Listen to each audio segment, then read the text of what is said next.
라이트 앤 딜라이트 말씀 묵상의 시간입니다. 거룩하신 아버지 하나님, 그리고 지금도 부활하셔서 살아계신 주님, 오늘 우리가 주님을 향해 마음을 열고 주님의 부활과 그 말씀을 우리 마음속에 담을 수 있도록 인도해 주니 감사와 찬양을 드립니다. 우리가 슬픔과 상실의 아픔 속에 있을 때 부활로 우리들에게 다가오신 주님의 그 생명의 기쁨을 이 시간 다시 한번 기억하고 누릴 수 있도록 주님 함께해 주시고 인도하여 주옵소서. 성령께서 우리 안에 충만히 거하여 주셔서 주님의 말씀을 날마다 매 순간 붙잡게 하시고 하나님께서 우리에게 주신 약속을 붙잡고 기억하며 이 땅을 살아갈 수 있도록 인도해 주옵소서.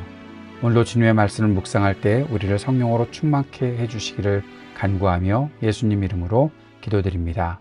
아멘. 오늘은 누가복음 24장 1절에서 12절까지 말씀을 함께 읽고 묵상하겠습니다. 누가복음 24장 1절에서 12절까지의 말씀 새한글 성경으로 읽겠습니다.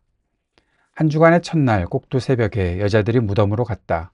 준비해 두었던 여러 가지 향료를 가지고서 말이다. 그런데 보니 그 돌이 이미 무덤에서 굴러 치워져 있었다. 그들이 안으로 들어가서 보니 주 예수님의 시신이 없었다. 여자들이 이 일을 두고 어리둥절해하고 있을 때였다. 그런데 보라, 번쩍번쩍하는 옷을 입은 두 사람이 여자들 앞에 불쑥 다가섰다. 여자들은 두려움에 빠져 얼굴을 땅으로 숙였다. 이때 두 사람이 여자들한테 말했다. 그대들은 왜 살아계신 분을 죽은 사람들 가운데서 찾고 있나요? 그분은 여기 계시지 않아요. 일으킴 받아 살아나셨어요. 그분이 아직 갈릴레아에 계실 때 그대들에게 어떻게 말씀하셨는지 떠올려 보세요. 그분이 이렇게 말씀하셨지요. 인자는 반드시 죄인들 손에 넘겨져서 십자가에 매달려야 합니다. 그리고 3일째 날에 살아 일어나야 합니다. 그러자 예수님이 하신 말씀들이 여자들에게 떠올랐다. 그들은 무덤에서 돌아와 이 모든 일을 11명의 제자와 그 밖에 다른 모든 사람들에게 알렸다. 그들은 막달라 사람 마리아와 요한나와 야고보의 어머니 마리아와 그들과 함께한 그 밖의 여자들이었다. 그 여자들이 사도들한테 이것들을 말해 주었다. 사도들이 보기에 이런 말은 헛소리로 들렸다. 그래서 사도들은 여자들 말을 믿지 않았다. 그러나 베드로는 일어나서 무덤으로 달려갔다. 그가 몸을 굽혀 들여다보니 고운 삼배밖에 없었다. 베드로는 일어난 일을 혼자 몹시 놀라워하면서 돌아갔다. 예수님께서 부활하신 그 첫날의 일들을 오늘 누가가 기록하고 있습니다. 오늘 이 말씀을 통해서 예수님께서는 분명히 약속을 성취하셨는데 제자들에게 말씀하셨던 그 부활의 약속을 확실하게 이렇게 성취해 주셨는데 아직도 믿지 못하고 기억하지도 못하는 제자들의 모습을 우리가 보게 됩니다.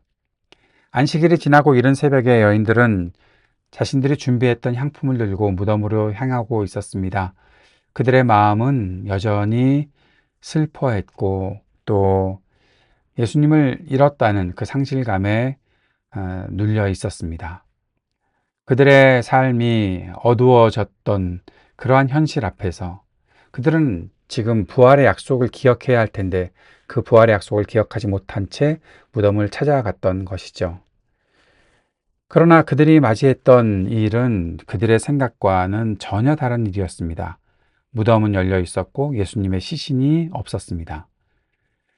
부활이라는 것은 사람들의 생각, 사람들이 기대했던 것, 계획, 그것들을 다 넘어서는 것입니다. 우리가 상상하지 못한 방식으로 부활은 우리들에게 다가오는 것입니다. 하나님의 약속이 성취되는 순간 그 하나님의 약속 성취는 우리의 생각과 우리의 경험들을 완전히 초월해내는 것입니다. 오늘 부활 주일을 맞이하는 이 날이 바로 예수 그리스도의 그 놀라운 일들을 단지 우리의 말로만이 놀라운 것이 아니라 우리의 모든 생각을 뛰어넘는 하나님의 능력의 역사가 나타나는 그런 순간이 될 수 있기를 바랍니다. 우리는 날마다 매주 주일을 예배의 날로 우리가 대하면서 맞이하면서 바로 이 부활을 기억하는 것이죠.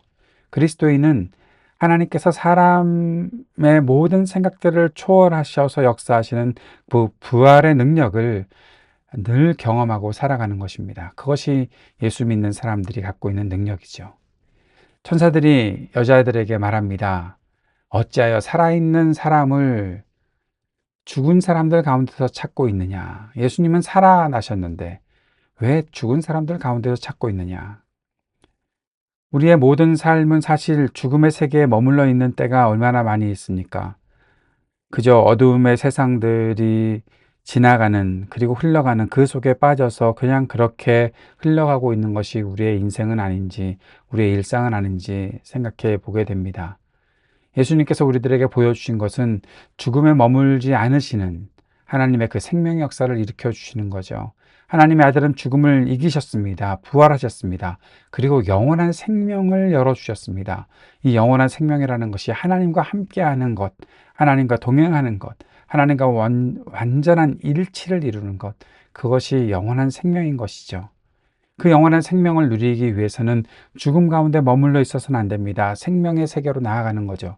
그 생명의 세계로 나아가려면 결국 말씀을 기억해야 합니다. 말씀을 붙잡아야 합니다. 약속을 붙잡고 살아가야 합니다. 그것이 생명의 순간을 맛보는 일이 되는 것이죠. 죽음의 세계, 어둠의 세계가 흘러가는 것 속에 그냥 같이 떠내려가지 마십시오. 하나님의 약속의 말씀을 붙잡고 일어서십시오. 부활의 생명을 가지고 일어서십시오. 그 영원한 생명을 주님께서 열어주셨다면 그 영생의 문을 향해 나아가십시오. 그 문을 열어젖히고 주님께서 주시는 그 약속의 말씀을 붙잡고 그 부활의 능력을 살아가는 우리가 될 수 있기를 바랍니다. 하나님의 말씀은 우리의 일상의 그 어둠과 짓눌림 속에서도 우리가 끝까지 잊지 말고 붙잡아야 할 진리가 바로 하나님의 말씀입니다. 그 하나님의 말씀을 붙잡고 살아가는 믿음은 현실이 아니라 하나님의 약속을 기억하고 해석하는 능력이 되는 것이죠. 예수님께서도 말씀하셨죠. 하늘이 바람이 어디로 불면, 하늘이 어떻게 되면, 어떠한 자연현상이 일어날 것들을 충분히 그렇게 다 이해하면서도 왜 하나님의 말씀은 이해하지 못하느냐. 현실의 삶 속에 우리가 현실을 중요하게 여기고 살아가는 것은 맞지만, 그러나 그 현실보다 하나님의 약속을 기억하고 해석하는 능력이 있기를 바랍니다. 그 능력을 주님께서 우리에게 허락해 주시는 것입니다. 성령께서 그 능력을 우리들에게 가르쳐 주시고 또 그 능력으로 우리를 붙잡아 주실 것입니다. 여인들이 예수님께서 말씀하신 것이 떠올랐습니다. 이 말씀 속에서 한 가지 우리가 충분히 축축할 수 있는 것은 여인들도 예수님의 말씀을 하나도 빠짐없이 들었다는 것이죠. 예수님께서는 누가복음에서 3번이나 고난당하시고 부활하실 것을 말씀하셨습니다. 그때 제자들만 그 사실을 들었던 것이 아니라, 사도들만 들었던 것이 아니라 예수님을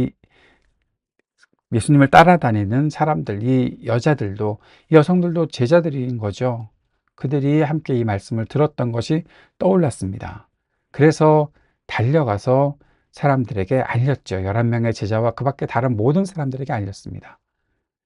어떤 사람들인지 여기 이름이 나오죠. 막달라 사람 마리아, 요한나, 야고보의 어머니 마리아, 또 그들과 함께한 그 밖의 여자들, 많은 여자들이 있었던 것, 이 여자들이 사도들한테 이것들을 말해 주었습니다. 그런데 사도들은 그 말을 듣고 헛소리로 들었죠. 여자들 말을 믿지 않았습니다. 여자들이 소외 계층이었으니까요. 여자들은 늘 무시당했었으니까요. 그들이 뭘 지금 안다고 이런 소리를 하는 것과, 그들이 헛소리를 하는구나 라고 그렇게 생각했을 것입니다. 그러나 그렇게 무시당했던 여인들이 최초의 부활의 증인이 되었던 것이죠. 하나님의 역사는 말씀을 기억하고 말씀을 깨닫게 된 사람들에 의해서 전해지고 확장되고 선포되는 것입니다. 여인들은 사회적으로 약하고 인정받지 못했던 사람들이었지만 부활의 메시지를 전하는 믿음의 제자들이 되었던 것입니다. 하나님은 말씀을 기억하는 사람들, 말씀을 붙잡고 달려가는 사람들을 사용하십니다. 그들을 통해서 부활의 능력의 이 놀라운 소식들을 전하는 것이죠. 베드로가 이 말을 듣고 무덤으로 달려갔습니다. 베드로는 언제나 달려가기는 합니다. 그런데 중요한 순간에는 그렇게 달려가지 못했죠. 지금도 달려는 갔지만 일어난 일을 보고 혼자 몹시 놀라워하면서 돌아갔다. 아직도 두려움이 그를 사로잡고 있는 겁니다. 믿음을 확인하려는 어떠한 발걸음은 있지만 아직 그것이 믿음으로 와닿지 않는 거죠. 말씀이 생각나야 되는데, 말씀을 기억해야 되는데, 말씀이 없으면 놀라움 밖에는 없는 겁니다. 부활의 일들을 경험했지만 말씀을 기억하지 못하니 그저 놀라고 있는 채로 거기에 머물게 되었던 거죠. 사랑하는 여러분, 오늘 이 말씀을 통해서 우리에게 하나님께서 무엇을 깨닫게 하십니까? 죽음 가운데 있지 말고 생명 가운데 있을 것들을 말씀하시는 것. 주님은 여기에 계시지 않고 살아나셨다라고 말씀하시는 이 말씀을 기억하고 복음과 그 생명의 발걸음을 다시 한번 시작할 수 있는 우리 모두가 되기를 바랍니다. 오늘의 묵상과 적용을 정리합니다. 사람들은 예수님이 부활하셨는데도 그 부활의 약속을 기억 못하고 상실감에 빠져 있었습니다. 부활은 사람의 생각과 경험을 초월한 하나님의 약속의 성취입니다. 예수님은 죽음에 머무르지 않으셨습니다. 죽음을 이기고 생명의 문을 열어주셨습니다. 하나님의 말씀이 우리를 모든 고난과 어둠과 죽음에서 벗어나게 합니다. 믿음은 하나님의 말씀과 약속을 기억하고 붙잡는 능력입니다. 하나님의 말씀을 기억하고 붙잡으면 어둠에서 벗어나 빛과 생명을 선포할 수 있습니다. 여성들의 존재를 무시하던 시대에 끝까지 예수님을 섬겼던 여인들이 부활의 첫 증인이 되었습니다. 제자들은 아직도 부활을 믿지 못합니다. 말씀을 기억하지 못하기 때문입니다. 오늘 이 말씀을 묵상한 저와 여러분이 부활의 능력, 그 말씀을 믿고 말씀을 기억하는 그 능력을 시작할 수 있는 우리가 될 수 있기를 바랍니다. 주님께서 가르쳐 주신 기도 함께 드리겠습니다. 하늘에 계신 우리 아버지, 아버지의 이름을 거룩하게 하시며 아버지의 나라가 오게 하시며 아버지의 뜻이 하늘에서와 같이 땅에서도 이루어지게 하소서. 오늘 우리에게 일용할 양식을 주시고 우리가 우리에게 잘못한 사람을 용서하여 준 것 같이 우리 죄를 용서하여 주시고 우리를 시험에 빠지지 않게 하시고 악에서 구하소서. 나라와 권능과 영광이 영원히 아버지의 것입니다. 아멘.